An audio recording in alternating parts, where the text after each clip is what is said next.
Singapore.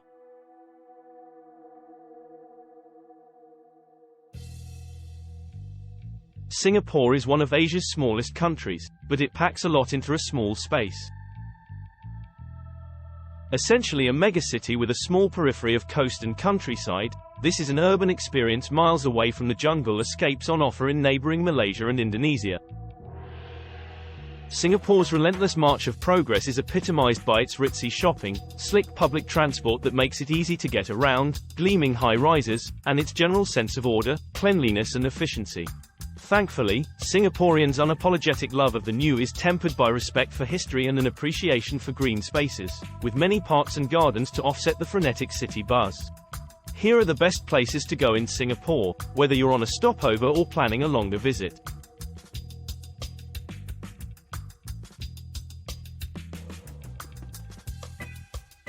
The Jewel.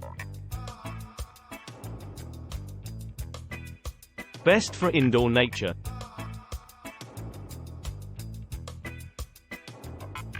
This Singapore attraction dazzles visitors just as they set foot in the country.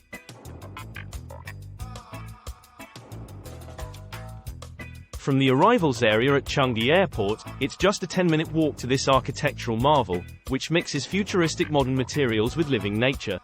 It's a perfect first or last stop on a Singapore sightseeing tour. The Jewel is a shopping mall, but in fact, it's way more than that. The huge indoor waterfall at the center of things is where the magic really happens. At 40 meters, 130 feet, this is the tallest indoor waterfall in the world, and water pours from a massive hole in the roof into an indoor rainforest, covered by a geodesic canopy. The building was designed by architectural mastermind Moshe Safdie, of Marina Bay Sands fame, and visiting is a surreal experience. Giant slides and cargo nets for climbing are tucked under the glass roof. You might think you've been transported to some kind of Lilliputian world of fun and frolics. Raffles. Best iconic experience.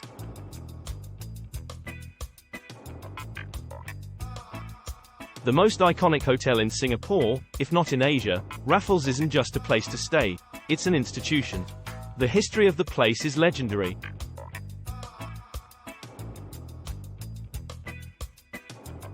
Originally designed as a beach house, the hotel was gradually expanded throughout the period of British colonial rule in the 19th century. It was named for Sir Stamford Raffles, who arrived as a representative of British colonial rule on the island in 1819 and is credited with founding modern Singapore, though the people already living here would profoundly disagree. By the 1880s, this was the city's prime hotel, and staying here still has a cachet unmatched by any other place to stay in Singapore. It's worth a visit just to admire the imposing neoclassical architecture. Porticos and pediments, mixed with tropical touches like verandas and open terraces to relieve the intense heat, add up to a soaring set piece. The hotel's noted arcade of shops and restaurants is another feature to check out.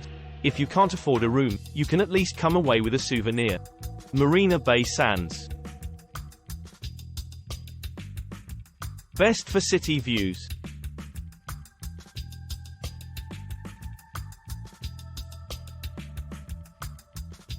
Some say it looks like a futuristic ironing board, others that it's more like a surfboard perched on tall legs. Either way, there's no mistaking this unique component of Singapore's wild skyline. 3 linked towers make up Marina Bay Sands, rising high above Singapore's remarkable gardens by the bay. The gravity-defying top section contains an infinity pool and sundeck, which gives stunning views of the city beyond. From 57 floors up, this will be a swim you'll never forget.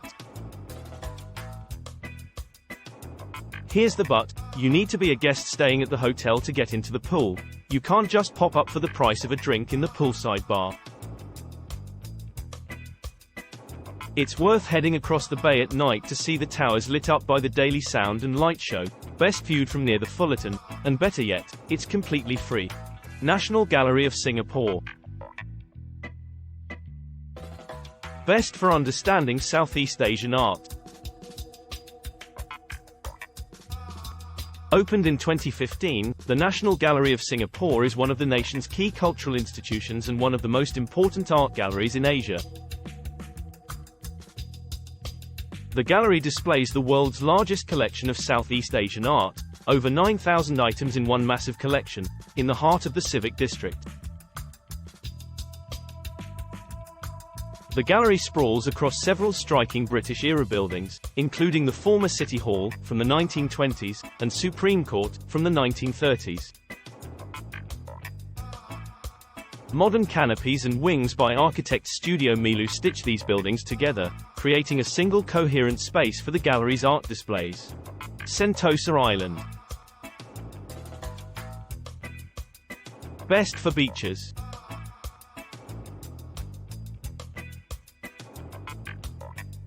Linked by a causeway to the city's southern shore, Singapore's Holiday Island is the best thing to do for travelers who want to escape the frenetic pace of life in the city proper.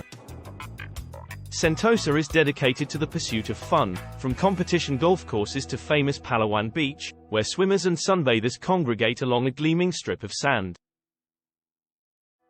Singaporean families come to the island to chill, and there's plenty of nature on offer, with paths through the trees and soothing sea views. It's also a great spot for a laid-back bite, with plenty of outdoor cafes and restaurants. Don't ignore the island's history. This was once a colonial British military base, and it also saw time as a Japanese prisoner of war camp. Remnants of the past are dotted between the leisure developments. Drop into fascinating Fort Siloso, which is now a museum exploring Singapore's torrid experience of occupation during World War II. If you fancy staying over, there are plenty of hotels, more than a dozen, in fact, including the swanky W and Capella, making it easy to be first in line at the Universal Studios Singapore theme park or Madame Tussauds Waxworks. Fort Canning Park. Best for history with a side serving of nature.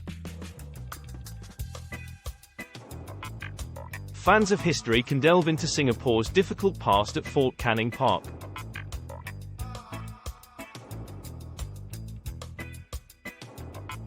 As well as beautiful lawns, tropical trees and exotic birdlife, this green hill is dotted with various historical treats, including the eponymous fort itself, which was built in the 1850s by the British to defend their prized colonial port. Today it houses the Swiss Fort Canning Hotel. Also, here are the Battlebox Military Bunker Museum and the stunning National Museum of Singapore, full of imaginative multimedia exhibits on the city's journey to statehood. The aforementioned Stamford Raffles had his villa in the park, once the most prized address in the newly expanding city. You can see a reproduction of Raffles' original residence today, alongside bunkers used by the British Military Command, former artillery placements, and a sprawl of green lawns and spice gardens. It's the most atmospheric green space in the city. Gardens by the Bay.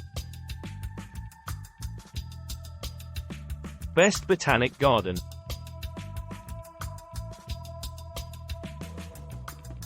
It says something about Singapore's love of technology, that the iconic image of the Gardens by the Bay is not a plant at all but the legendary Supertrees, a collection of 16-story tall sculptures inspired by nature, but alien and futuristic in form. The tallest has a viewing platform at the top where you can get great views across the gardens and Singapore skyline. This is still, however, a botanical garden, albeit one wrapped in fascinating architecture. Check out Wilkinson Ayres' bulbous glass conservatories on the waterfront as an example of how these two strands come together. Visitors with a horticultural bent can revel in the variety of tropical plant species on show here. Don't miss the bizarre brain cactuses displayed in the Sun Pavilion. Around the gardens are biospheres recreating environments from Australia, South America and South Africa, with typical plants from each region. Planning tip: as you wander between the trees and water features, look out for public works of art among the living exhibits. Pulau Ubin.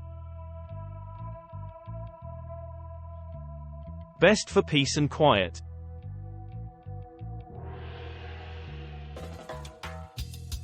Those in search of a dose of pure nature would do well to take a trip to Pulau Ubin.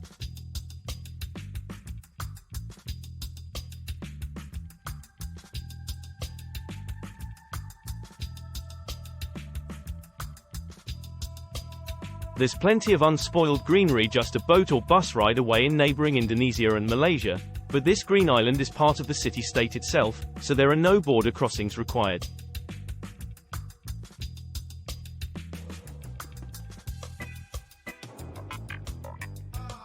Pulau Ubin is tucked up squarely against the Malaysian border in the northeast of the city, reached via a 10-minute ride on a boat, an old Dutch term for the small boats used to transfer goods to ships anchored offshore. Once you're on the island, you can follow some fantastic hiking trails along the coast, passing wetlands that are home to the likes of fiddler crabs, mud skippers and red jungle fowl. The rocky beaches and mangroves are a unique and pristine habitat, so remember to look after the environment here and take your rubbish away when you leave. Planning tip.